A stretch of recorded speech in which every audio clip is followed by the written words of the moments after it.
राजा विक्रमसेन का राज्य सौंदर्यगर दूर दूर तक अपने वैभव, कला और विलासिता के लिए प्रसिद्ध था।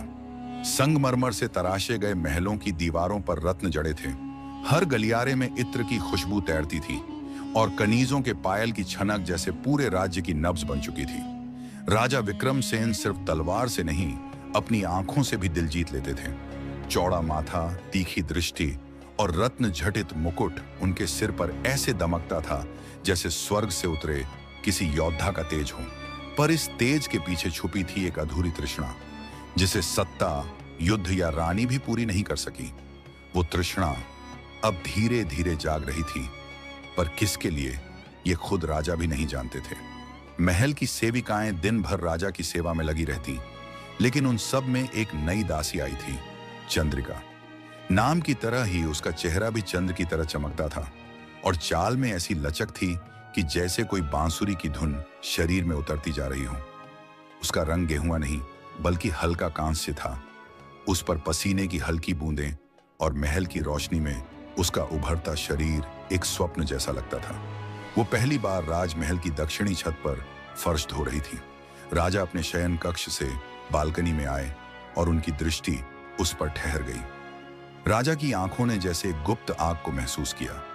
वो झुककर झाड़ू लगा रही थी, बाल हल्के गीले थे और उसका घाघरा उसके घुटनों तक ऊपर था।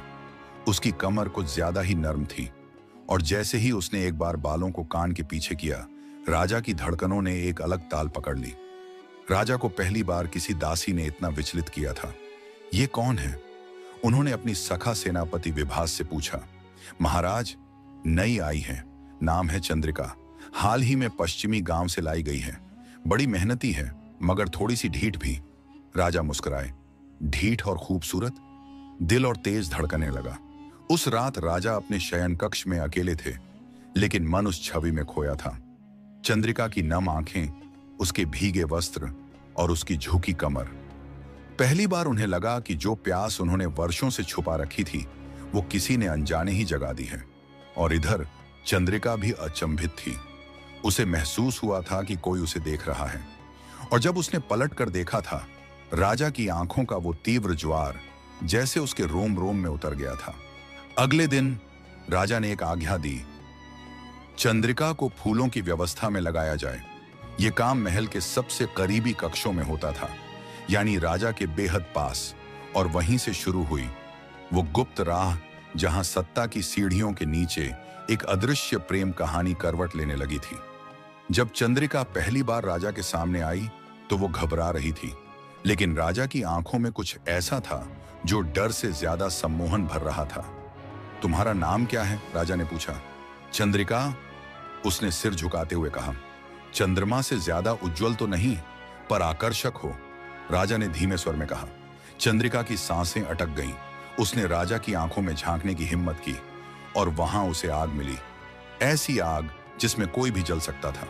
वो दिन बीतता गया और हर दिन राजा कोई ना कोई बहाना बनाकर चंद्रिका को पास बुलाते। कभी फूलों की व्यवस्था, कभी इत्र का चयन, कभी दालान की सफाई, लेकिन असल वजह वही थी, वो उसकी मौजूदगी में खो जाते थे। चंद्रिका भी अब आकर्षित होने लगी थी। उसे राजा का रौब नहीं बल्कि उनका अकेलापन समझ आने लगा था और कहीं ना कहीं उसे भी एक सहारा चाहिए था। वो जीवन जो अब तक सिर्फ आदेशों और सेवा में बीता था। और फिर एक दिन राजा ने चंद्रिका को अपने निजी उद्यान में बुलाया। वहां फूलों से भरी रात रानी की झाड़ियां थीं, मध्यम संगीत बज रहा था और पूरा वातावरण जैसे किसी यौगिक मोह में डूबा था। मैं तुम्हें देखता हूं, हर दिन, हर रात, राजा ने कहा। चंद्रिका कुछ नहीं बोली। क्या तुम जानती हो कि यह आकर्षण है या कुछ और? चंद्रिका ने आंखें उठाईं, पहली बार सीधे राजा की आंखों में झांका। मैं सिर्फ एक दासी हूं महाराज। राजा मुस्कुराए। और मैं सिर्फ एक आदमी। वो चुपचाप खड़ी रही, लेकिन उसकी आंखें खुद बता रही थीं कि वो भी अब इस आग में जलना चाहती है। महल की दीवारें बहुत कुछ जानती थीं। वो आवाजें जो कानों तक नहीं पहुंचती, वो सांसें जो हवाओं में भीगी रहती हैं, और वो नजरों का जादू जो छूकर भी अनकहा रह जाता है। सौंदर्यगर के राजमहल में अब एक नया अध्याय धीरे धीरे आकार ले रहा था। राजा विक्रमसेन और दासी चंद्रिका एक ऐसा रिश्ता जिसकी शुरुआत सिर्फ नजरों से हुई थी, लेकिन अब वो नजरों से आगे बढ़ चुकी थी। चंद्रिका अब रोज महल के भीतरी हिस्सों में काम करने लगी थी। उसका काम था राजा के कक्ष के पास की पुष्प सज्जा, इत्र चयन और कभी कभी रेशमी वस्त्रों की व्यवस्था। लेकिन यह महज बहाना था। असली बात तो यह थी कि राजा को अब उसकी उपस्थिति की लत लग चुकी थी। वो जब आती तो राजा के हृदय की धड़कनें तेज हो जाती। वो जब जाती तो कमरे में उसकी गंध देर तक तैरती रहती। और चंद्रिका, वो भी अब नजरें झुकाकर चलना नहीं चाहती थी। वो जान चुकी थी उसकी आंखों में अब केवल सेवा नहीं, सत्ता को पिघलाने वाला आकर्षण था। एक शाम जब रानी आराध्या महल के पूजा स्थल में व्यस्त थीं, राजा ने संकेत भेजा, रात्रिकाल के बाद चंद्रदीप उद्यान में आना। चंद्रिका ने कोई उत्तर नहीं दिया, पर उसकी आंखें कुछ कह गईं। रात का चंद्रमा अपने पूरे यौवन पर था। उद्यान में हरियाली पर ओस की बूंदें चमक रही थीं, जैसे कोई दुल्हन अपने शरीर पर मोती पहनकर बैठी हो। चंद्रिका वहां पहले से थी। उसकी साड़ी हल्की गुलाबी थी, बिना किसी भारी आभूषण के, बस एक छोटी सी बिंदी और खुले बाल। राजा जब आए तो उसे देखकर कुछ क्षण ठहर गए। तुम आई? आपने बुलाया था, वह धीरे से बोली। और अगर मैं न बुलाता तो क्या आती? राजा ने मुस्कुराते हुए पूछा। शायद नहीं, पर शायद हाँ। दोनों हंसे और फिर वही हुआ जो महीनों से एक तक नजरों में सुलग रहा था। उस रात उनके बीच कुछ ऐसा घटा जो ना पूरी तरह प्रेम था, ना पूरी तरह वासना, लेकिन दोनों का मिश्रण था। राजा ने उसकी उंगलियों को पकड़ा और कहा, ये उंगलियां हथियार बन चुकी हैं चंद्रिका, ये मुझे बेबस कर देती हैं। उसने कुछ नहीं कहा, बस अपनी पलकें झुका दी। राजा ने उसके कान के पीछे से बाल हटाए और वहीं एक हल्का चुंबन छोड़ दिया। उसके बाद राजा ने उसकी कमर के चारों ओर अपना हाथ लपेट लिया और उसे अपने शरीर के करीब खींच लिया। चंद्रिका ने विरोध नहीं किया। उसकी सांसें तेज थीं, लेकिन डर से नहीं, ज्वाला से। वो लम्हे चुप थे, लेकिन शरीर एक दूसरे से बातें कर रहे थे। हर छुअन में एक भूख थी। राजा के होठों ने उसके गालों से लेकर उसके गले तक का हर हिस्सा खोज लिया, और चंद्रिका का शरीर वो जैसे खुद को राजा के हवाले कर रहा था। उस दिन के बाद ये चोरी छिपी मिलन रोज की आदत बन गई। कभी किसी बंद कक्ष में, कभी महल की पुरानी लाइब्रेरी में, और कभी कभी तो गुप्त सुरंगों में। हर बार उनका रिश्ता कुछ नया रूप लेता। अब सिर्फ नजरों का जादू नहीं था, अब शरीर बोलने लगे थे। राजा कहते, तुम्हारे बिना मेरा दिन अधूरा है और रात अधजगी। चंद्रिका मुस्कुराती, आप जैसे राजा के लिए एक दासी का इतना महत्व? राजा उसके होठों को छूकर कहते, तुम अब दासी नहीं, मेरी इच्छा की रानी हो। रात का चांद उस दिन कुछ अलग था, पूरा भरा हुआ और तमतमाया सा, जैसे वो खुद जानता हो कि इस रात कुछ अधूरा पूर्ण होने जा रहा है। राजमहल की छत पर मंद मंद हवाएं बह रही थीं। फूलों की खुशबू से पूरा माहौल नशे में डूबा था, लेकिन असली नशा था उन दो जिस्मों का जो अब तक सीमाओं में बंधे थे, पर आज वो हर बंधन को तोड़ने को तैयार थे। राजा विक्रमसेन ने चंद्रिका को अपने कक्ष में बुलाया था, लेकिन इस बार माहौल बदला हुआ था। कमरे में मोमबत्तियां जल रही थीं, हर कोने में नरम रेशमी चादरों से ढका बिछौना, दीवारों से टपकती सुगंधित लता, और एक शांति जो बाहर के युद्धों से कोसों दूर थी। चंद्रिका अंदर आई, हल्की सुनहरी साड़ी में, बिना गहनों के, बस खुले बाल और आंखों में थोड़ी झिझक। लेकिन जब उसने राजा की आंखों में देखा, वो आंखें अब कोई आदेश नहीं दे रही थीं, वो किसी बंधन में नहीं थीं। वो आंखें अब आमंत्रण दे रही थीं।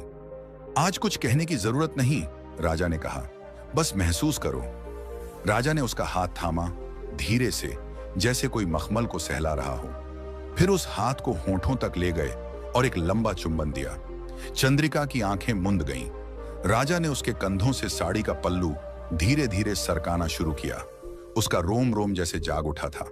न वो बोल रही थी, न रोकी, बस सांसों में लहर दौड़ रही थी।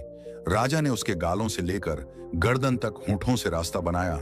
हर स्पर्श जैसे उसकी आत्मा को झंकृत कर रहा था। उसने राजा के सीने पर हाथ रखा और पहली बार उसने अपनी इच्छा को खुलकर स्वीकारा। उसकी उंगलियां राजा की देह पर घूमने लगीं। अब न कोई राजा था, न दासी, न कोई नियम, न मर्यादा। सिर्फ दो जिस्म थे, भूखे, प्यासे, अधूरे, जो अब एक दूसरे में समा जाना चाहते थे। राजा ने उसे पलंग पर लिटाया। चंद्रिका की सांसें तेज थीं। उसकी आंखें अब डर में नहीं, इच्छा में डूबी थीं। राजा ने उसका माथा चूमा और फिर धीरे धीरे प्रेम और वासना के मेल से उसके होंठों तक पहुंचे। होंठों का वो पहला मिलन धीमा, गीला, गर्म और प्यासा, जैसे बरसों की वंचना अब बहने लगी हो। उनके शरीर अब बंधनों से परे थे। कपड़े एक एक करके हटते गए।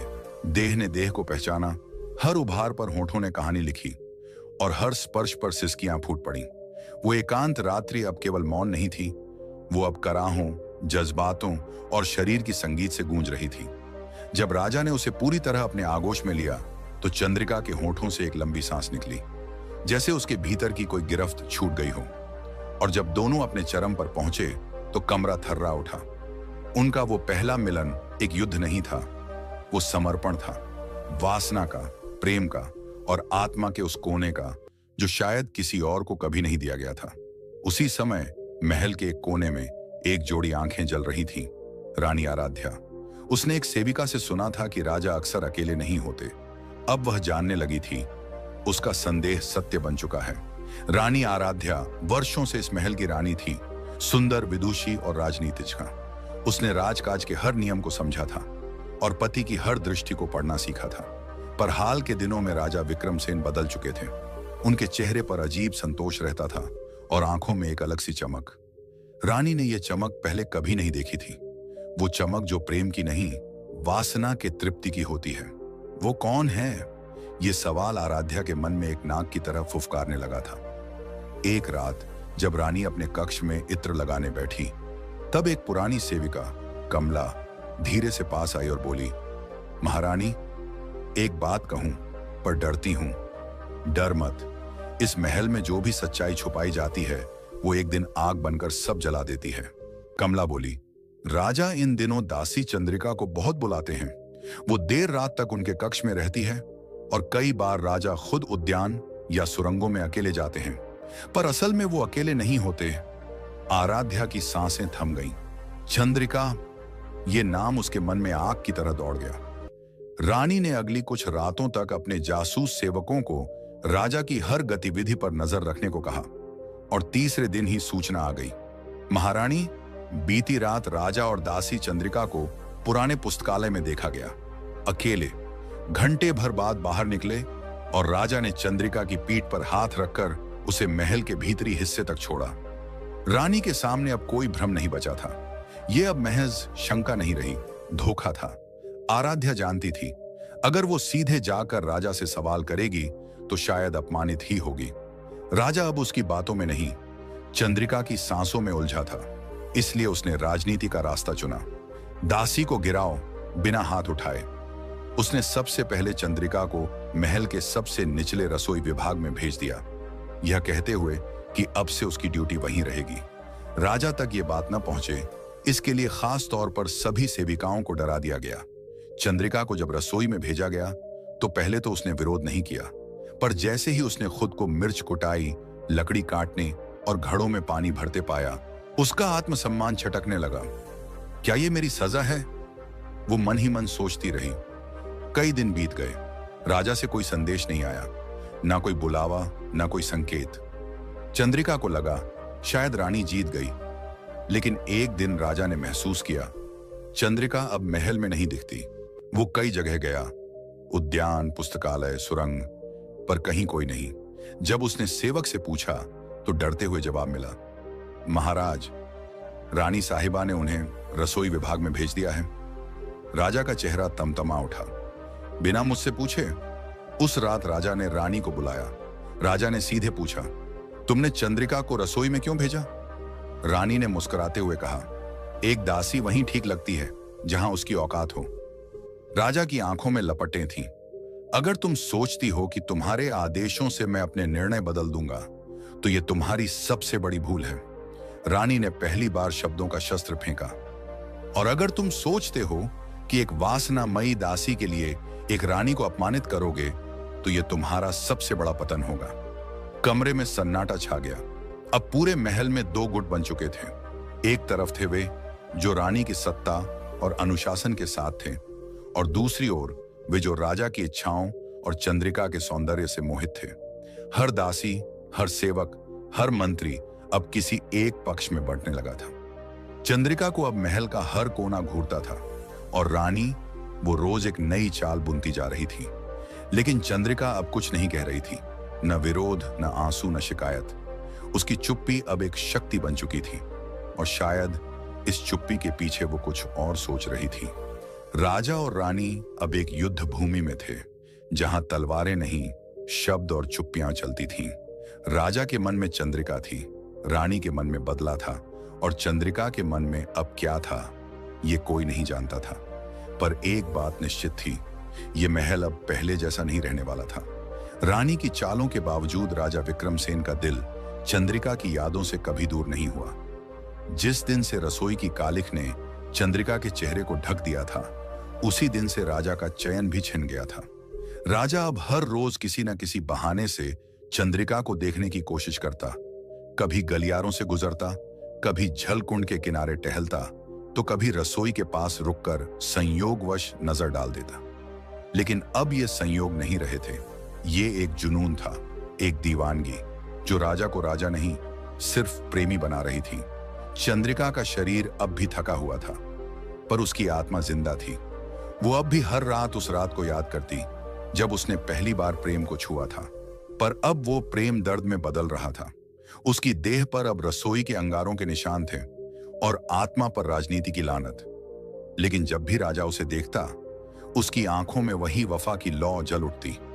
और शायद यही बात थी जो रानी आराध्या को और अधिक बेचैन कर रही थी। रानी को एहसास था कि केवल सजा या तिरस्कार से चंद्रिका को नहीं हटाया जा सकता। अब वक्त था उसके ऊपर गुनाह का आरोप लगाने का। महल के एक सेनापति जनरथ, जो रानी के प्रति वफादार था, को बुलाया गया। रानी बोली, अगर इस दासी को जिंदा रखना है तो इसकी छवि को मारो, आरोप लगाओ, ऐसा कि सारा दरबार इससे घृणा करने लगे। जनरथ मुस्कुराया, आज्ञा दीजिए महारानी, मैं कल सुबह तक इसे राजद्रोहिणी बना दूंगा। अगले ही दिन महल में अफवाह फैली। दासी चंद्रिका ने राजा को विष देने की योजना बनाई थी। उसने अपने सौंदर्य से राजा को भ्रमित कर शासन को अपने हाथ में लेना चाहा। उसने दरबार के गुप्त दस्तावेजों तक पहुंच बनाने की कोशिश की। इन बातों में कोई सच नहीं था, लेकिन राजनीति में सच वो नहीं होता जो घटा हो। सच वो होता है जो बार बार बोला जाए। अब हर कोई फुसफुसाने लगा, क्या ये सच है? क्या राजा प्रेम में अंधा हो गया है? रानी ने राजा को विवश कर दिया कि चंद्रिका के ऊपर लगे आरोपों की सुनवाई खुले दरबार में की जाए। चंद्रिका को हाथ बांधकर भीड़ के सामने लाया गया। जनरथ ने गवाहों की लाइन खड़ी कर दी, जिनमें ज्यादातर डराए सहमे सेवक और सिपाही थे।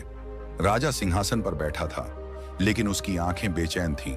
हर गवाही चंद्रिका को अपराधिनी बना रही थी और उसका मौन उसे दोषी। पर जब आखिर में राजा ने चंद्रिका से पूछा, क्या तुमने ऐसा कुछ किया है? वो बोली, मैंने सिर्फ प्रेम किया था राजन, बाकी जो हुआ वो आपने देखा। अब यदि प्रेम गुनाह है तो हाँ, मैं दोषिनी हूं। दरबार में सन्नाटा छा गया। राजा के लिए यह पल असहनीय था।